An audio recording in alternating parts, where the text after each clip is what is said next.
자, 여러분 찬양 좋아하시죠? 찬양 아주 큰 소리로 잘 부르셔서 너무 좋습니다. 근데 여러분만 찬양을 좋아하는 게 아니라 사단도 찬양을 되게 좋아합니다. 근데 좋아하는 이유가 다르죠. 사단은 왜 찬양을 좋아할까요? 원래 사단이 찬양을 담당한 천사였잖아요. 찬양이 너무 좋으니까 찬양의 그 경배의 대상을 향한 그 목적을 놓쳐버린 겁니다. 그렇죠? 찬양에는 분명히 찬양을 받으시는 대상이 있거든요. 그렇죠? 그 대상을 놓쳐버리고 자기를 그 대상으로 만들어버린 겁니다. 그러니까 사단도 찬양을 좋아하는데 왜 좋아하느냐? 자기가 받으면, 그렇죠? 자기 만족으로, 자기가 찬양에 취하는 겁니다. 그래서 여러분들 찬양 드릴 때 분명히 점검하셔야 됩니다. 지금 여러분 입에서 나오는 찬양이 진짜 경배의 대상을 향한 정확한 찬양인지, 아니면 내 만족으로 내 목소리에 취해서, 그렇죠? 내 의를 드러내려고 하는 찬양인지를 알고 계셔야 돼요. 찬양이라고 무조건 다 좋은 게 아닙니다. 맞죠? 근데 이런 부분을 왜 사람들이 분별을 못할까요? 용이하네, 깜깜하니까.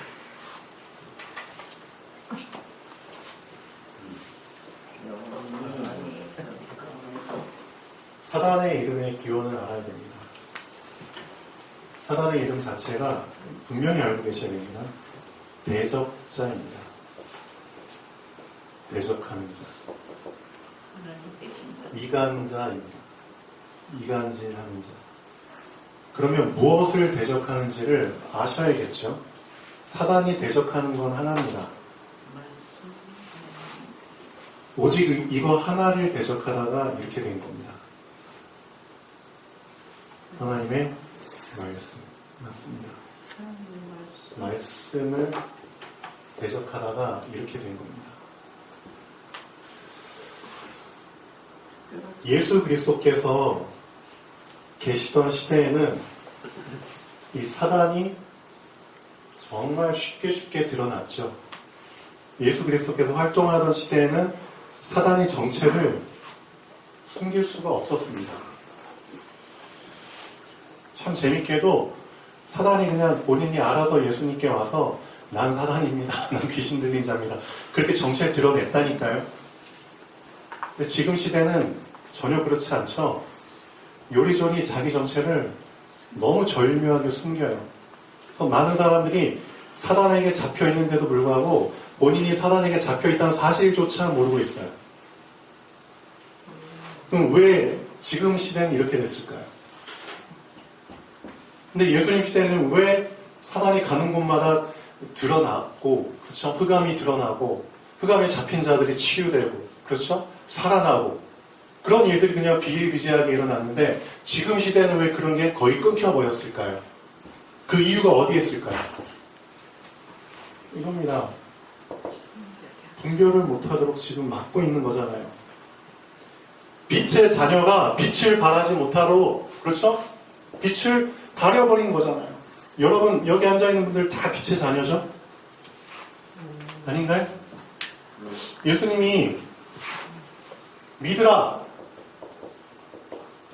자, 그냥 무대뽀로 믿는 게 아닙니다. 아까 렘넌트 예배 때 말씀드린 것처럼 내용을 알고 믿는 겁니다. 그 내용을 붙잡는 겁니다. 내용도 없이 어떻게 껍데기로 믿습니까? 껍데기로 믿으니까 여기서 치고 저기서 치면 다 픽픽 쓰러지죠. 그래놓고 나 교회 다녀봤어. 나 하나님 믿어봤어. 천만의 말씀 착각으로 믿은 거죠. 그렇죠? 믿음 없는 믿음으로 믿은 거잖아요. 정말 내용을 알고 믿으면은 안 무너집니다. 그렇죠? 자, 빛을 믿으라. 믿음의 내용입니다. 빛을 믿으라. 빛이 있을 동안에 빛을 믿으라. 빛을 믿어야지만 너희는 빛의 자녀가 되는 거야. 알고 계셔야 됩니다. 여러분이 믿어야 되는 그 믿음의 내용이 빛이라니까요. 빛을 믿으라. 그 빛을 놓쳐버렸잖아요. 그러니까 빛이 없는 믿음이죠. 빛이 없는 빛이죠. 찾아볼까요? 자, 요한복음 12장 36절 한번 읽어보겠습니다. 여러분에게 분명히 믿어야 될 대상을 얘기해 줬습니다. 믿어야 될 내용을 얘기해 준 겁니다. 그걸 정확하게 붙잡고 믿으십시오. 12장 30, 요한복음 12장 36절. 이걸 놓치니까 자꾸 예수 그리스도께서는 흑암을 자꾸 드러내 주셨는데 이걸 놓쳐버리니까 우리는 자꾸 그 흑암을 덮어버리잖아요. 그렇죠? 예수님이 드러낸 그 흑암을 우리는 자꾸 스스로 덮어버리잖아요. 왜 덮습니까? 사단에게 돈 받았습니까? 돈 받았구나. 그래가지고 막 사단이 좋아하는 거 다 들어주고. 자, 읽어보시죠. 시작. 너희에게 아직 빛이 있을 동안에 빛을 믿으라. 그리하면 빛의 아들이 되리라. 그들이 예수를 믿지 않냐가 말씀하시고 그들을 떠나가서 숨쉬니라. 아멘.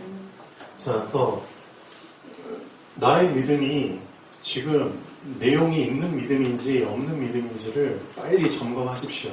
그렇죠? 믿음에는 꼭 두 가지가 들어가야 됩니다. 내가 믿어야 되는 그 대상이 있어야 되고요. 그렇죠? 믿음의 대상. 대상을 놓친 믿음은 믿음이 아닙니다. 그 다음에 내가 믿어야 될 그 내용. 내용이 없는 믿음도 껍데기입니다. 그래서 여러분이 정말 믿음이 있다? 두 가지를 확인하십시오. 과연 믿음의 대상이 있는지, 믿음의 내용이 있는지. 이거 두 가지 놓쳤다? 이미 속은 겁니다. 그렇죠? 말씀을 들었는데도 자꾸 그 말씀을 못 믿는다? 말씀을 대적하는 사단에게 잡힌 겁니다. 그렇죠? 말씀을 대적하다가 꼴이 됐는데 그 사단이 우리를 잡고 자꾸 말씀을 대적하도록 만들잖아요. 말씀이 들어도 들리지 않도록, 말씀을 들어도 그 말씀이 인정이 안 되도록, 말씀을 들어도 자꾸만 거절하도록, 거부하도록, 피하도록 그렇게 만들잖아요. 사단. 그런데도 우리는 이놈이 우리를 이간질시켜서 대적하게 만드는 사실조차 우리는 모르고 있잖아요. 그렇죠? 그리스도께서는 이 사단을, 우리 안에 있는 사단을 다 끄집어내서 너를 지금 망하게 만든 놈이 사단이야 라고 밝히 보여주셨는데 우리는 자꾸 그 사단을 다시 덮어주고 있잖아요. 뇌물 먹어가지고 사단한테. 진짜 잘 보십시오. 사단한테 뇌물 받아가지고 계속 덮어주면 어떻게 되죠? 결국 이렇게 됩니다. 우리는 뭐 잠깐 돈 받아서 좋을지 모르지만 사단은 우리의 생명을 가져갑니다. 생명을. 사단이 예수님을 시험하던 그 세 번째 시험 있잖아요. 높은 산. 전 세계가 다 보이는 높은 산에 될 거라서 이렇게 계약을 걸었잖아요. 뇌물 준 겁니다. 뇌물. 나에게 엎드려서 경배해. 그러면 내가 너 눈에 보이는 거 다 줄게. 그 뇌물 주는 거잖아요. 그거 받아 먹어가지고 사람들이, 그렇죠? 잠깐 짧은 인생에 이 생 다 정복했다고 쳐요. 영원히 살 수 있습니까? 기껏 살아봤자 40년, 50년. 그렇죠? 여러분들 나이가 지금 몇 살인데, 오래 살아봤자 다 두 자리인데, 그 짧은 인생, 이 세상 다 정복해서 살아봤자 뭐 할 거예요? 죽으면 영원히 지옥인데. 알고 계셔야 됩니다. 자꾸 사단에게 뇌물 받지 마시고요. 그렇죠? 빛을 믿으라. 빛을 믿으라. 그렇죠? 빛이 있을 동안에 빛을 믿으십시오. 그렇죠? 그래야지만 빛의 자녀가 되는 겁니다. 그렇죠? 여러분이 믿어야 될 그 내용이 바로 빛이라니까요. 빛. 이런 형광등 빛이 아니라 어떤 빛이죠? 창조의 빛이라니까요. 그렇죠? 생명의 빛이라니까요. 그렇죠? 모든 것을 태워버리는 소멸하는 빛이라니까요. 그 빛을 믿으시라고요. 그 빛으로 말미암아 여러분 안에 잠복해 있는, 깊이 박혀 있는 이 대적자, 이간자 사단을 밝히 드러내시라고요. 교회 가기 싫어. 그렇죠? 자꾸 교회 안에는 저 사람이 걸려요. 저 사람이 한 말이 막 떠올라서 막 미워 죽겠어. 뭐죠? 이간자. 그런 생각을 갖다 주는 사단을 그 사실조차 모르고 당하고 있잖아요. 그걸 드러내라니까요. 그럼 어떻게 드러내는데요? 빛을 믿어야지 드러내죠. 맞죠? 빛을 믿지도 않고 어떻게 이걸 드러내요? 이 사단의 정체를 드러낼 수 있는 방법은 하나밖에 없는데 빛이 어둠을 드러내는 거잖아요. 그 빛을 믿으시라고요. 빛을. 딴 걸 믿는 게 아니라 빛을 믿으시라고요. 그렇죠? 자, 또 뭘 믿어야 됩니까? 아까 말한 마가복음 1장 15절. 자, 렘넌트 이렇게 말씀드렸죠? 우리가 믿어야 될 믿음의 내용을 지금 얘기하고 있습니다. 그렇죠? 여러분 묵상하실 때는 묵상하실 때 뭘 묵상하는 겁니까? 믿음을 묵상하는 겁니다. 여러분이 믿는 그 믿음의 대상을 묵상하는 거고요. 여러분이 믿는 그 믿음의 내용을 묵상하는 겁니다. 그걸 놓치고 무슨 묵상을 한다고. 그렇죠? 말도 안 되죠. 분명히 정확히 알아야죠. 마가복음 1장 15절. 뭘 믿으라? 복음을 믿으라. 그렇죠? 복음. 어떤 복음? 어떤 복음? 세 가지를 해결하는 이 복음을 믿으라는 겁니다. 세 가지. 창세기 3장에 이 엄청난 세 가지 사건을 해결하는 복음을 믿으라는 겁니다. 좀 제대로 알고 믿으셔야죠. 복음을 너무 그냥 줘도 그만 안 줘도 그만 식으로 믿으니까 인생이 그렇게 돼버리는 거잖아요. 복음이 어마어마한 복음입니다. 인간은 절대 해결할 수 없는 세 가지 문제를 해결하는 복음입니다. 이 복음을 믿으라. 이 복음을 좀 알라는 겁니다. 다 알고 있죠? 이 대적하는 자, 이간질하는 자에게 이간질 당해가지고 하나님과 단절돼 버린 이 죄. 그렇죠. 하나님과 단절돼 버린 이 문제.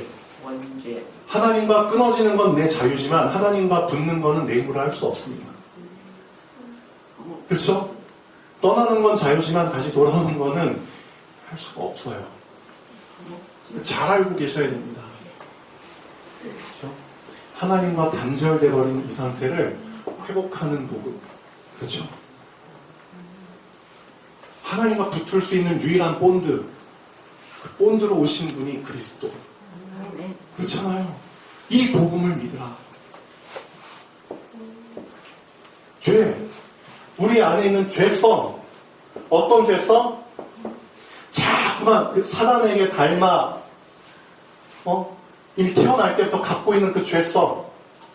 너희는 너희 아비 마귀에게서 났으니 아버지한테 그 물려받은 죄성. 자꾸만 하나님을 대적하고 싶고 자꾸만 하나님과 멀어지고 싶고 자꾸만 하나님의 말씀이라면 뭐든지 다 그냥 거부하고 싶고 피하고 싶은 그 죄성 다 있잖아요. 괜히 예배드리러 가라고 하면 막 핑계가 생기고 떠오르고 오늘은 어떤 핑계를 댈까. 다 죄성. 그 죄로 말미암아 오는 피할 수 없는 저주, 피할 수 없는 재앙. 그렇죠? 지금 우리 주변을 수두룩하게 저주와 재앙. 제가 어젠가 그저께 운동하러 가는데 경포호수 아침에 참 재미난 장면을 봤습니다. 재미났다기보다는 호수에 자동차가 빠져 있더라고요. 사람들이 다 구경해. 하얀색 자동차인데 앞에 본네트가 다 찌그러지고 탁 처박혀 있어. 제가 운동하러 가다가 하나님 저걸 그냥 보고 지나쳐야 되니까 아니면 잠깐 가서 봐야 되나요? 잠깐 기도하다가 그래도 보는 게 나을 것 같아서 돌려서 이제 갔어요. 가니까 이제 119하고 소방차 삐뽀삐뽀하고 119 912 구급대 요원들이 와서 들것 들고 이제 내려가고 막 사람 이렇게 다 묶어가지고 목에 이렇게 해가지고 들고 올라가고 봤거든요. 그 사람이 제정신으로 빠졌을까요? 아침에 제정신으로 빠졌을까요? 길이 아닌 다른 곳에, 그것도 호숫가에? 다 죄성입니다. 죄성. 길이 아닌 곳으로 가게 만드는 그 죄성. 말씀이 아닌 다른 것을 붙잡게 만드는 그 죄성. 그것 때문에 오는 저주와 죄악. 그 사람 인생 어떻게 될까요? 말 안 해도 알겠죠? 그렇죠? 그거 해결하려고 오셨다니까. 그거 복음을 믿으라. 여러분을 자꾸만 딴 길로 가도록 만드는, 거기에서 여러분을 끄집어내는 그 복음. 그걸 믿으라니까요. 진짜. 항상 그런 빌미를 만드는 놈. 그렇죠? 이 사단 문제를 어떻게 해결할 건데요? 보이지도 않고 잡히지도 않고. 그렇죠? 이놈을 어떻게 해결할 건데요? 그렇죠? 이놈을 해결한 복음. 복음을 믿으라는 겁니다. 여러분의 믿음 안에 이 복음이 없으면은 그건 믿음이 아닙니다. 그렇죠? 이미 알고 계셔야 됩니다. 자, 마가복음 11장 22절. 아까 말씀드렸죠?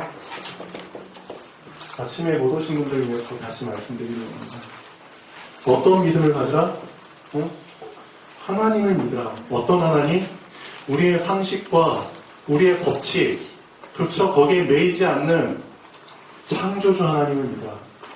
하나님은 우리식으로, 그렇죠? 우리의 상식선에서 매여 있는 분이 아니야. 우리는 법칙에 매이고 상식에 매이고 자는 환경에 매이고, 그렇죠? 우리가 이해하는 것 안에서만 믿지만 하나님은 그런 데에 매이시는 분이 아니야. 응? 그런 하나님을 좀 믿으라. 그렇죠. 그래서 무화과 나무. 제철이 아니니까 당연히 열매가 없죠. 그 열매가 없는 무화과 나무를 예수님 저주하셨잖아요. 너 오늘부터 다시 사람들이 널 통해서 절대 열매 못 먹을 거야. 열매 못 먹게 하려면 어디서부터 말려야 되죠? 뿌리부터 말려야 되죠. 그렇죠? 잎사귀만 마르면 소용이 없죠. 뿌리가 말라지니까 다음날 아침에 확인해 보니까 뿌리부터 말랐더라. 정확하게. 애꿎은 무화과 나무만 저주받은 건가요? 아니죠. 그 안에서 뭘 붙잡으라고요? 때와 절기와 그런 인간의 모든 법칙을 초월하시는 그 하나님, 그 하나님의 능력을 믿으라는 겁니다. 그게 믿음의 대상이고 믿음의 내용입니다. 이런 믿음도 없이 내가 신앙생활한다? 난 잘 믿고 있다? 천만의 말씀이죠. 자, 또 뭘 말씀하셨죠? 요한복음 4장 21절. 내가 믿어야 될 것. 내 말을 믿으라. 내 말을 믿으라. 예수님 말씀하셨잖아요. 내 말을 좀 믿어봐. 여러분이 뭘 믿어야 되죠? 예수 그리스도의 말씀을 믿어야 되는 겁니다. 그렇죠? 교회 와서 말씀도 듣지 않고 나는 예수님 믿어? 엄청난 착각이죠? 사단에게 지금 잡힌 겁니다. 어떻게 보면. 그리스도의 말씀을 믿어야지 뭘 믿어요? 요한복음 4장 21절에 이런 내용 속에서 이 말을 하신 겁니다. 많은 기독교인들이 지금 이 상태에 빠져 있거든요. 요한복음 4장의 상태에 빠져 있습니다. 어떤 상태? 미신, 종교. 그렇죠? 쉽게 말하면 육신 상태에 빠져 있어요. 사마리아 성 여인, 그 얘기 나오잖아요. 물길로 왔어요. 근데 예수님이 사마리아 성 지나다가, 수가성 지나다가 목이 말라가지고 피곤해가지고 우물가에 앉으셨잖아요. 근데 이 사마리아 여인하고 이제 마주치게 된 거죠. 그래서 물어봐요. 물 좀 달라. 물 없다. 깊다. 근데 네가, 예수님 분명히 말씀하셨죠. 이 여인은 완전히 육에 잡힌 상태입니다. 육에 잡힌 상태. 이게 지금 현대 기독교인의 상태. 육에 잡힌 상태. 영적인 거는 전혀 볼 수 없고 캐치할 수 없는 영적 무지의 상태. 예수님 말씀하시잖아요. 너가 만일 너한테 물을 달라 하는 이가 누군지 알았다면 넌 나에게 물을 줬을 거야. 근데 너는 지금 물을 달라고 하는 사람이 누군지도 모르잖아. 그렇죠? 완전 영적 무지 상태. 그리스도께 예배 드리러 왔으면서도 그리스도를 몰라. 영적 무지 상태. 그렇죠? 그리고 물만 달라고 해. 어떤 물? 육신의 물만 달라고 해. 솔직히 종교. 교회 안에 있는 종교인들. 맞죠? 여러분 지금 이 자리에 왜 앉아있죠? 하나님께 눈에 보이는 것 달라고 할 목적으로 여기 앉아있나요? 하나님 저 돈 좀 주세요. 하나님 저 물 좀 주세요. 하나님 저 건강 좀 주세요. 완전 이 사마리아 여인처럼 물, 육신 문제 해결, 종교인, 영적 무지. 그리스도 앞에 왔으면서도 전혀 그리스도를 몰라. 그런 상태. 너한테 물을 달라는 이가 누군지 알았다면 물을 줬을 거야. 자꾸 신랑이 버리잖아요. 신랑이. 자꾸 예수님은 영적 얘기를 하시는데 이 여인은 완전 영적 무지 상태니까 육신 얘기로만 화답을 하잖아요.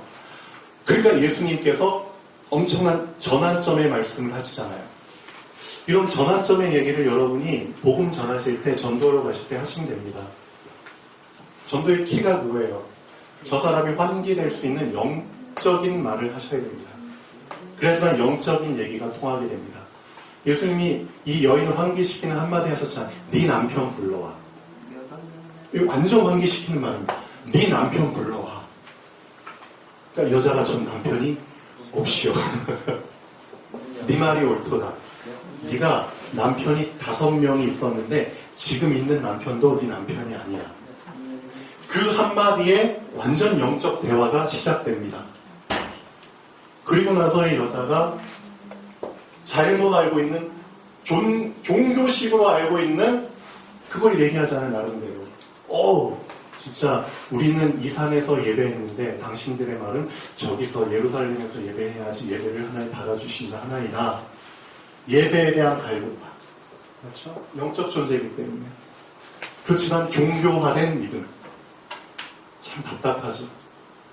인간은 다 예배를 드려야지만 살 수 있는 존재인데 그런데도 종교화된 믿음, 영적인 사실을 모르는 무지 속에서 그나마 붙잡고 있는 게 잘못 알고 있는 그 종교식의 믿음. 그게 지금 현재 교인들의 상태라니까요. 여러분은 어떻습니까? 예수님 말씀하시잖아요. 너 지금 잘못 알고 있어. 그렇죠? 분명히 말씀하시잖아요. 너희는 모르는 것을 예배하고 우리는 아는 것을 예배해. 그렇죠? 엄청난 말씀입니다. 너희는 지금 모르는 것에 경배하고 있고 우리는 아는 것에 경배하고 있어. 우리는 경배하는 것을 알아. 너희는 영적으로 무지하기 때문에 경배의 대상조차 몰라. 경배의 내용조차 몰라. 너 완전히 육에 잡힌 자야. 종교식으로 믿고 있어. 영적인 무지니까 어쩔 수 없어. 근데 우리는 예배의 대상, 경배의 대상을 알고 예배해. 이는 구원이 유대인에게서 남이니라. 언약의 흐름을 알고 있다는 얘기예요. 영적인 흐름을. 그렇죠? 그 흐름을 알기 때문에 구원이 유대인에게 난다는 그 사실조차 알고 있잖아요. 자, 그렇죠? 그 언약의 흐름 안에서.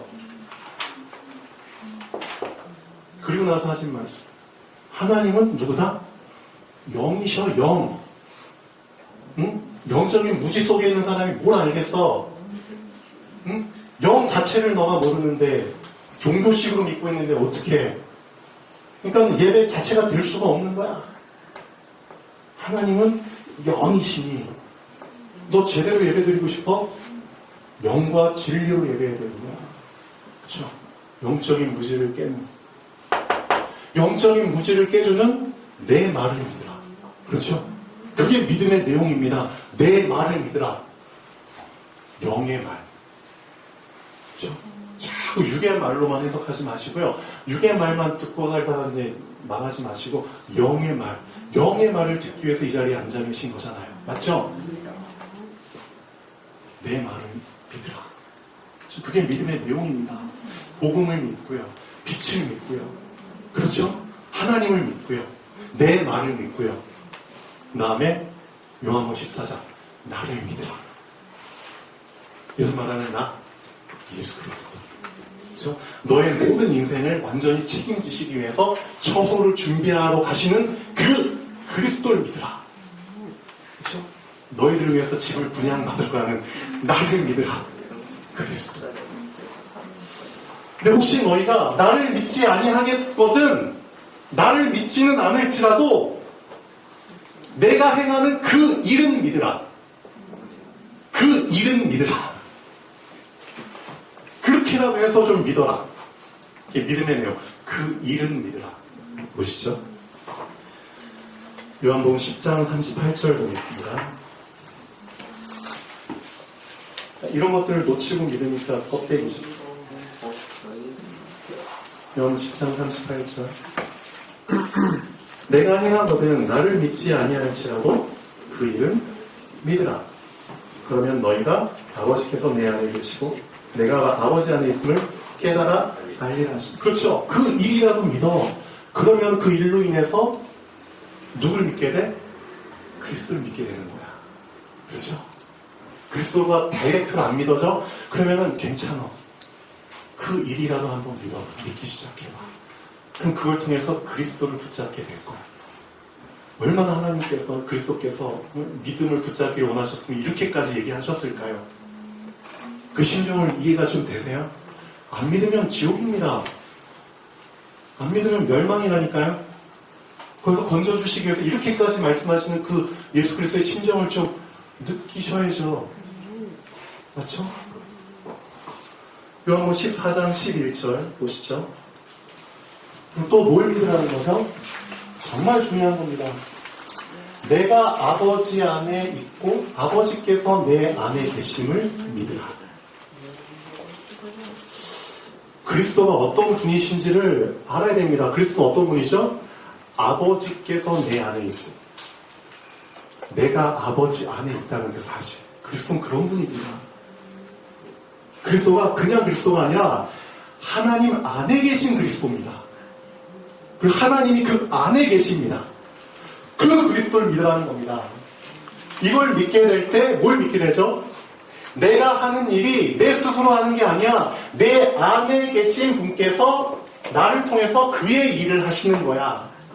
그걸 믿게 된다니까요. 그리스도께서 독자적으로 하시는 일이 아닙니다. 그리스도 안에 계신 하나님께서 그리스도를 통해서 하시는 일입니다. 그걸 믿으라는 겁니다. 예수님도 독자적으로 하시는 게 아니라니까요. 예수님 안에서 하나님께서 하시는 일입니다. 그리스도의 일이. 그걸 아는 사람은 뭘 알게 되냐? 그리스도께서 내 안에서 나를 통해서 하시는 일을 믿게 됩니다. 똑같은 원리거든요. 여러분도 여러분이 하시는 일처럼 보이지만 그게 아니라니까요. 여러분 안에 계신 그리스도께서 여러분을 통해서 하시는 겁니다. 왜? 하나님도 그리스도 안에서 그리스도를 통해서 하셨거든요. 똑같은 겁니다. 그 사실을 믿으라. 그렇죠? 그게 믿음의 내용입니다. 그래서 진짜 믿음의 내용과 믿음의 대상을 좀 알고 그걸 묵상하라는 겁니다. 그걸. 그렇죠? 잡생각에 빠지지 마시고. 자, 그런 묵상하는 시간이 있어야겠죠. 네, 결론 보시겠습니다. 대단하죠, 이 사람이.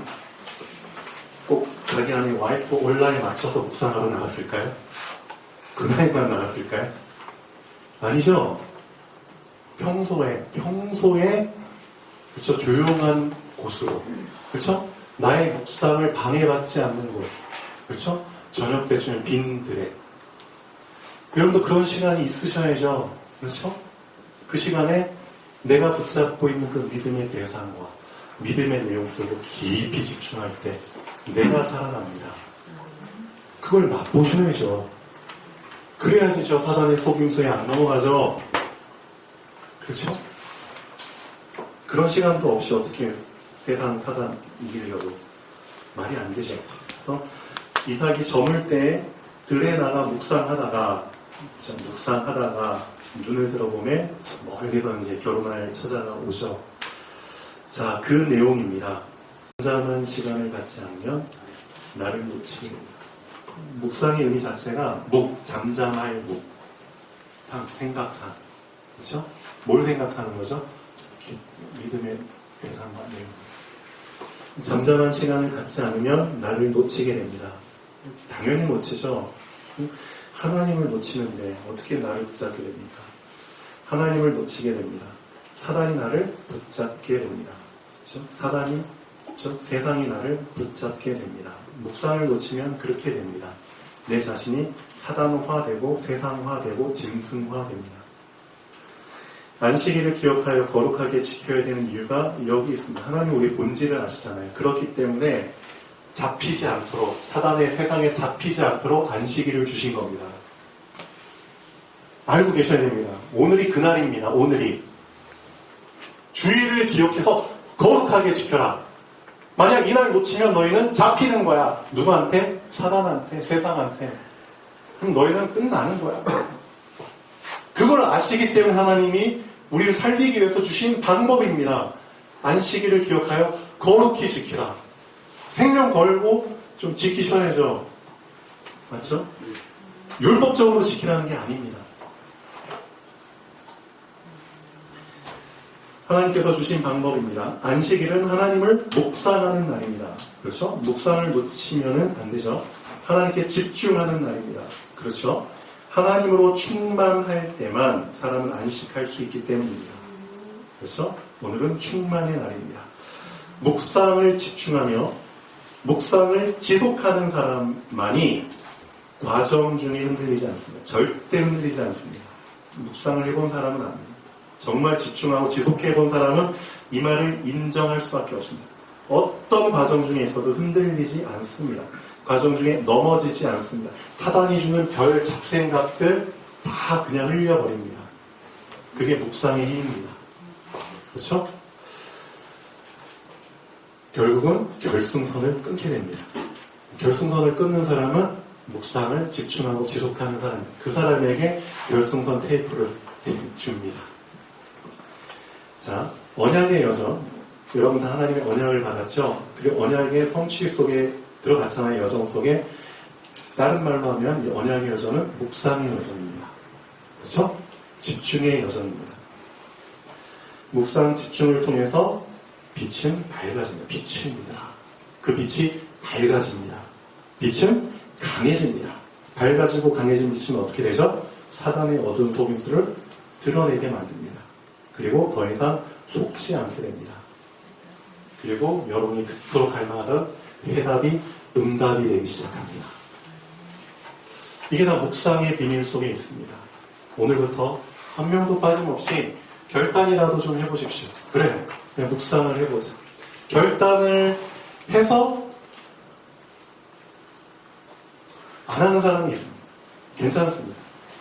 그래도 결단을 해놨기 때문에 언제든 다시 시작할 수 있습니다. 기도하겠습니다.